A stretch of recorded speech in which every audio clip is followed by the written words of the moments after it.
कैसे हैं आप सब बच्चों? मुझे मालूम है आप सब बहुत अच्छे हैं, बहुत हेल्दी हैं और अपना ध्यान रख रहे हैं। क्यों ध्यान रख रहे हैं? क्योंकि आप सबको नीट क्लियर करना है। रोज कोचिंग जाते हैं, रोज स्कूल जाते हैं और पढ़ाई टाइम पे करते हैं ताकि हमारा एक भी क्वेश्चन गलत नहीं हो। क्यों गलत नहीं हो? क्योंकि हमें 360 बायो में मार्क्स चाहिए। सो बच्चों, स्टे ट्यून्ड विद कामनेस अबाउट क्लासेस। नीट पेपर का नहीं है पंचनामा, तब भी 360 मार्क्स हमको लेकर है आना। और कौन से ईयर में लेके आना है? फुल 2023 में मेहनत करके 2024 के नीट के पेपर में, स्पेशली बायोलॉजी में 360 मार्क्स हमको लेके आना है। सो देखिए, आज का मेरा टॉपिक यही चल रहा है, एंजाइम्स। आप बच्चों के कहने से ही मैं इसको रोज बना रही हूँ।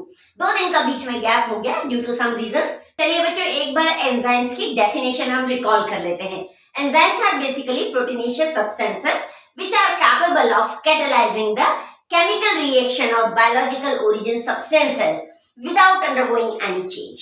So, यानी जो enzymes हैं वो हमारे इतने मस्त हैं, वो मस्त हैं। अब क्वेश्चन ये उठता है क्योंकि हमारा बायोलॉजिकल ओरिजिन से जो भी सब्सटेंसेस होते हैं उनके साथ मिलकर ये तोड़ा फोड़ी करते हैं और हमको प्रोडक्ट देते हैं और वो प्रोडक्ट में कोई चेंज नहीं होता। सो ये बेसिकली एंजाइम्स की कैपेबिलिटी है।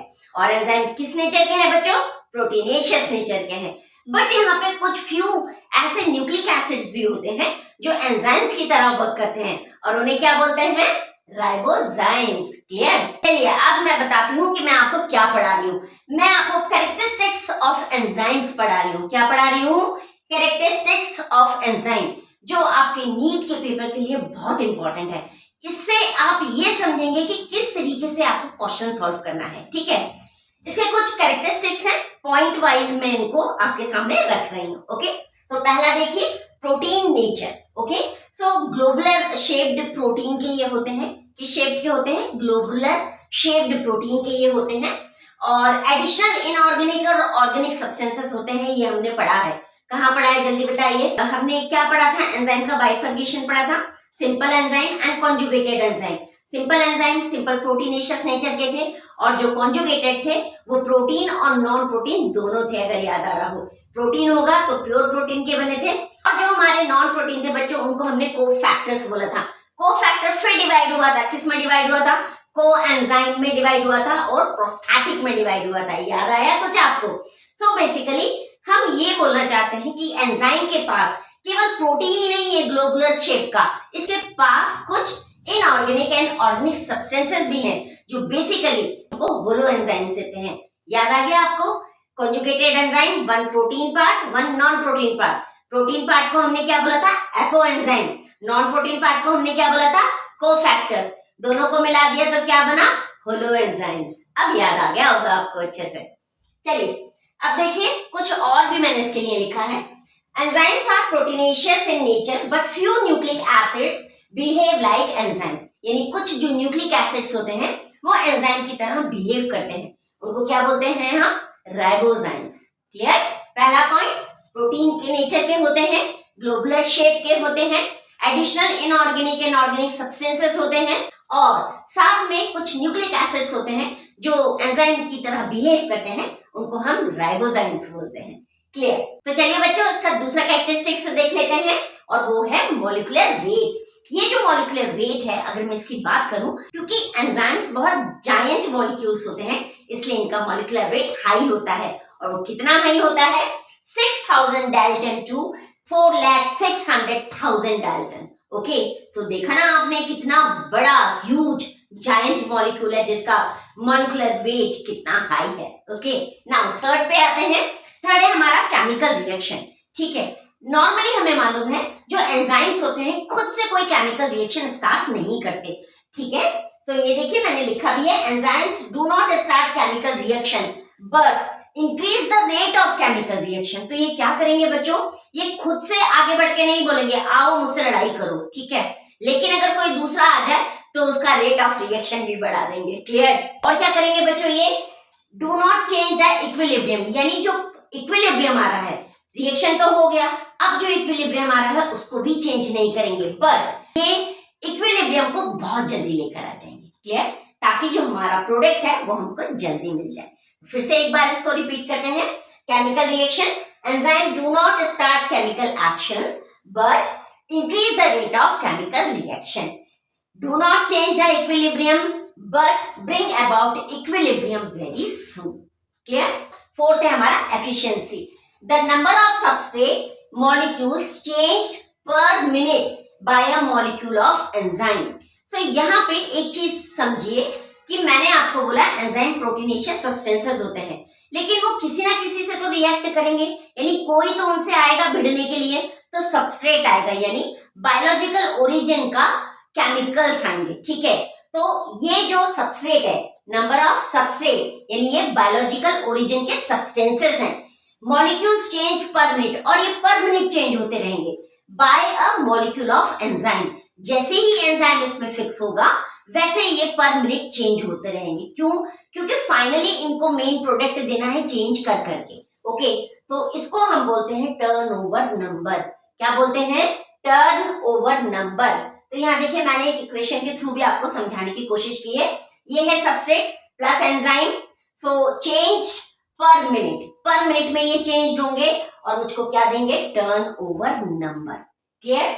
फिर देखिए हायर द टर्नओवर नंबर, जितना ये टर्नओवर नंबर होगा, यानी जैसे ही सबस्ट्रेट से एंजाइम फिक्स हुआ वो सबस्ट्रेट अपने आप को चेंज करता फाइनली मुझे प्रोडक्ट देगा. तो जितने चेंज ओवर नंबर होंगे the more efficient an enzyme is, यानी एफिशिएंट उतना ही होगा एक enzyme. And it's depend upon the active site present over an enzyme. और बच्चों ये क्या बोल रहा है? ये कहाँ होगा? केवल उस एंजाइम के एक्टिव पार्ट पे ही ये होगा. चलिए बच्चों अब फिफ्थ कैरेक्टरिस्टिक्स देख लेते हैं. सो देखिए fifth one is colloidal in nature. क्या है एंजाइम? कोलाइडल नेचर की है. दे आर हाइड्रोफिलिक, यानी पोलर एंड होगा इसके पास और attracted towards the protein and form hydrosol in the free state. Now sixth point देखते हैं, unchanged form. They are in no way transformed. हमने पहले यही पढ़ा अभी तक कि एंजाइम खुद से कोई केमिकल रिएक्शन स्टार्ट नहीं करता, बट अगर कोई सबस्ट्रेट जबरदस्ती उसके पास आ जाए और उसके क्रिवेसिस में फिक्स हो जाए तो नो डाउट एंजाइम उसके साथ मिलके एक नया प्रोडक्ट हमको जरूर देगा विद टर्नओवर द नंबर्स के साथ. यानी वो उसकी हेल्प कर देगा. चल क्या याद रखेगा, मैं तेरे को कोई नया प्रोडक्ट देता हूँ. इसीलिए क्या बोल रहा है ये?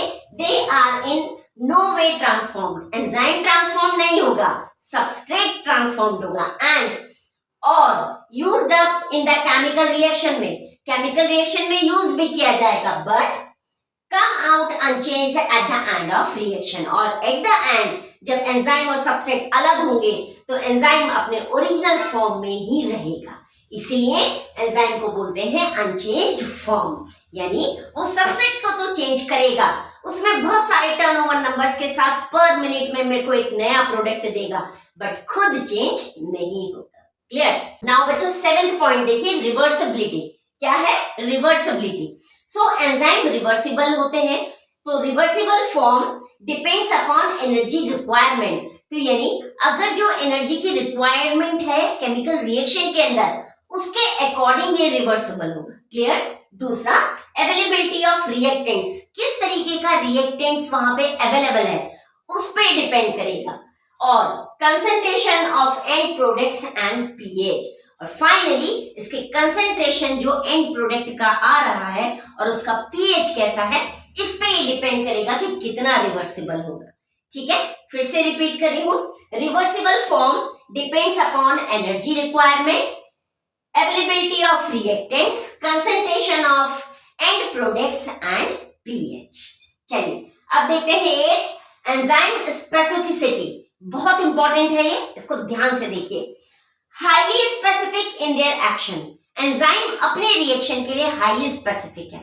ये दो एग्जाम्पल के थ्रू मैं आपको समझाने जा रही हूँ. बहुत ही इंपॉर्टेंट है, आपको मजा आएगा पढ़ने में. यहाँ पे देखिए मैंने बहुत सारे एरो बनाए हैं और एक ब्रैकेट के अंदर सेम सबस्ट्रेट लिखा है, यानी जो मेरा बायोलॉजिकल ओरिजिन का सबस्ट्रेट आ रहा है वो सिमिलर है, बट उस पे एक्ट कौन कर रहा है? Different enzymes. और मुझे प्रोडक्ट क्या दे रहे हैं? Different product. तो पहला हाईली स्पेसिफिक एंजाइम ये बोल रहा है कि डिफरेंट एंजाइम्स जब सेम सबस्ट्रेट के ऊपर एक्ट करेंगे केमिकल रिएक्शन के लिए तो मुझे वो डिफरेंट प्रोडक्ट देगा। क्लियर? सेम क्या है यहाँ पे सबस्ट्रेट, डिफरेंट क्या है यहाँ पे एंजाइम। सो देखिए ये दो एग्जांपल, ये रैफिनोज, ये भी रैफिनोज, सबस्ट्रेट सेम है। यहाँ पे मैंने ट्राइसैकराइड लिखा है और एक में सबस्ट्रेट लिखा है, यानी ये जो सबस्ट्रेट है ये ट्राइसैकराइड का है। क्लियर? सो यानी ये क्या है बच्चों, ये कार्बोहाइड्रेट का फॉर्म है। क्लियर? अब देखिए ये भी रैफिनोज, ये भी रैफिनोज, यानी सेम सबस्ट्रेट, एक्ट कौन करेगा, डिफरेंट एंजाइम। तो यहाँ देखिए सुक्रेज एंजाइम मैंने लिखा है और इस वाले पे मेलीबेज एंजाइम। जब भी एंजाइम के लास्ट में ASE लिखा आ जाए, ये लिखा है मैंने, देखिए ASE, और यहाँ भी देखिए ASE, तो इसका मतलब ये एंजाइम है। क्लियर? तो यहाँ पे सुक्रेज एंजाइम एक्ट कर रही है रैफिनोज पे, यहाँ पे मेलीबेज एंजाइम एक्ट कर रही है रैफिनोज पे। क्या है रैफिनोज, सबस्ट्रेट है और ट्राइसैकराइड है। एंड प्रोडक्ट मैंने आपको बोला डिफरेंट मिलेंगे, तो देखिए जब इसने एक्ट किया तो मुझे मेलिबोज मिला और फ्रक्टोज मिला। क्या मिला, मेलिबोज और फ्रक्टोज। और दूसरे वाले पे जब मेलीबेज एंजाइम ने रैफिनोज पे एक्ट किया तो मुझे लैक्टोज मिला और सुक्रोज मिला। क्या मिला, लैक्टोज और सुक्रोज। तो यानी हमारी जो एंजाइम स्पेसिफिसिटी है वो ये बोलती है कि जो एंजाइम है बहुत हाईली स्पेसिफिक रहता है। अगर सबस्ट्रेट सेम है तो डिफरेंट एंजाइम अगर उस पे एक्ट कर रहे हैं तो प्रोडक्ट भी डिफरेंट ही मिलेंगे। क्लियर? तो इधर देखिए बच्चों ये एक एग्जांपल हुआ, और सिमिलरली पैरेलली मैं एक और इसका टाइप बता रही हूँ जिससे आपको ये पता चलेगा कि एंजाइम कितना स्पेसिफिक होता है। यहाँ देखिए एक एंजाइम एक्ट कर रहा है किस पे, डिफरेंट सबस्ट्रेट पे। क्या है यहाँ पे, एक एंजाइम डिफरेंट सबस्ट्रेट, और मुझे प्रोडक्ट भी क्या मिलेंगे, डिफरेंट। तो उसका एक एग्जांपल देखिए, एंजाइम क्या है, सुक्रेज। मैंने आपको अभी थोड़ी देर पहले बोला ASE लगा हो तो सुक्रेज यानी एंजाइम। सो एंजाइम क्या है, सुक्रेज, एक्ट किस पे कर रहा है, टू डिफरेंट सबस्ट्रेट पे। एक सबस्ट्रेट क्या है मेरा, सुक्रोज, और दूसरा सबस्ट्रेट रैफिनोज, और दोनों मुझे क्या देंगे, different and products. Clear this? यानी हम ये कह सकते हैं कि एंजाइम इतना स्पेसिफिक होता है केमिकल रिएक्शन में, और जब वो बायोलॉजिकल ओरिजिन से बने सबस्ट्रेट पे एक्ट करता है, अगर डिफरेंट एंजाइम्स हैं और सेम सबस्ट्रेट है तब भी मुझे डिफरेंट प्रोडक्ट मिल रहा है। यानी रैफिनोज जो मेरा सबस्ट्रेट था वो सेम था, एंजाइम डिफरेंट हो गई, यहाँ सुक्रेज हो गई और यहाँ पे मेलीबेज हो गई। प्रोडक्ट क्या मिले, मेलिबोज, fructose, lactose and sucrose. But अगर मैं बात करूं एंजाइम केवल एक एक्ट करेगी और different substrate, same substrate, different substrate, ध्यान रखिए, डिफरेंट एंजाइम, सेम एंजाइम, तो मुझे तब भी डिफरेंट एंड प्रोडक्ट्स मिलेंगे। तो इसमें सुक्रेज एंजाइम एक्ट कर रही है टू सबस्ट्रेट पे, सुक्रोज और रैफिनोज पे, तो एंड प्रोडक्ट भी डिफरेंट मिलेंगे। क्लियर? तो चलिए बच्चों अब हम इसका नेक्स्ट कैरेक्टरिस्टिक्स देख लेते हैं। तो नेक्स्ट हमारा है heat sensitivity. All enzymes are heat sensitive और थर्मोलाइबल, यानी हमारे जो एंजाइम्स हैं वो हीट के ऊपर वर्क करते हैं। ज्यादा हो जाए तो भी प्रॉब्लम, कम हो जाए तो भी प्रॉब्लम, यानी हम ये कह सकते हैं कि they have a particular temperature. क्या है वो टेम्परेचर, देखते हैं। सो बच्चों जो एंजाइम्स है बेसिकली वो एक पर्टिकुलर टेम्परेचर पे बहुत ही एक्टिव होते हैं, और वो टेम्परेचर है 25 degree centigrade to 35 degree centigrade. कितना टेम्परेचर है, 25 degree centigrade to 35 degree centigrade. अगर इस टेम्परेचर के बिलो यानी नीचे है तो ये इनएक्टिव होंगे। क्या होंगे, इनएक्टिव, और इसको हम फ्रीजिंग टेम्परेचर भी बोलेंगे। यानी एंजाइम अगर 25 degree centigrade to 35 degree centigrade के बिलो वर्क कर रहे हैं, नीचे आ गए हैं उनका टेम्परेचर, तो ये इनएक्टिव हो जाएंगे और फ्रीजिंग टेम्परेचर कहलाएंगे। अब अगर इस टेम्परेचर के, कौन से टेम्परेचर के, एक्टिव टेम्परेचर यानी 25 degree centigrade to 35 degree centigrade के अबव है, हायर है, कितना higher, 50 degree centigrade to 55 degree centigrade, तो ये डीनेचर्ड हो जाएंगे। क्या हो जाएंगे, डीनेचर्ड। यानी हम ये बोल सकते हैं कि एंजाइम का अपना एक पर्टिकुलर टेम्परेचर है। अगर इस टेम्परेचर के अबव है यानी 50 degree centigrade to 55 degree centigrade है तो वो डीनेचर्ड होंगे, और अगर बिलो है, कौन से, किसके बिलो है, 25 degree centigrade to 35 degree centigrade temperature के बिलो है तो ये इनएक्टिव हो जाएंगे। तो एक्टिव किस में हुए, 25 degree centigrade to 35 degree centigrade. Clear? But सब जगह फ्यू एक्सेप्शंस होते हैं, इसमें भी फ्यू एक्सेप्शंस है। सो बच्चों, जो हमारे थर्मल एल्गी और बैक्टीरिया हैं, उनकी जो एंजाइम्स है वो फंक्शनल रहती है। कब तक? जब 80 डिग्री सेंटीग्रेड अगर टेम्परेचर है तब भी ये एक्टिव रहेगी। इसलिए बच्चों हम बैक्टीरिया और एल्गी को एक्सेप्शनल केस मानते हैं। और दूसरा देखिए, enzymes of seeds and spores, यानी जो एंजाइम्स सीड्स और स्पोर्स की बच्चों जो एंजाइम्स है वो भी फंक्शनल रहती है। कितने टेम्परेचर पे? 60 degree centigrade to 70 degree centigrade पे। क्लियर बच्चों? सो बच्चों, ये एक इसका बहुत इंपॉर्टेंट पॉइंट है कि जो हमारे एंजाइम्स हैं वो कितने टेम्परेचर पे अपने आप को एक्टिव, इनएक्टिव और डीनेचर्ड करती है। क्लियर? और बच्चों एग्जांपल कौन कौन से ऐसे हैं जो बेसिकली बहुत सारा टेम्परेचर होने पर भी अपने आप को एक्टिव रखते हैं। क्लियर? तो भूलिएगा नहीं, thermal algae bacteria exceptional case है, 80 डिग्री सेंटीग्रेड पे भी उनका एंजाइम वर्क करता है, और सीड और स्पोर के जो एंजाइम्स हैं वो भी एक्सेप्शनल केस है, 60 degree centigrade to 70 degree centigrade temperature पर भी ये वर्क करती है। चलिए अब नेक्स्ट इसका कैरेक्टरिस्टिक्स देखते हैं। पीएच यानी परसेंटेज ऑफ हाइड्रोजन आयन, इसकी ये भी एक इसका बहुत इंपॉर्टेंट पॉइंट है। इसलिए बच्चों क्योंकि बिना पीएच के हमारी बॉडी में जितने भी एंजाइम्स हैं वो वर्क नहीं करेंगे। सो बच्चों एक पर्टिकुलर इसका पीएच है वो हम देख लेते हैं। So each enzyme functions at a particular pH, यानी बच्चों जितने भी एंजाइम्स है वो फंक्शनल होते हैं एक पर्टिकुलर पीएच पे।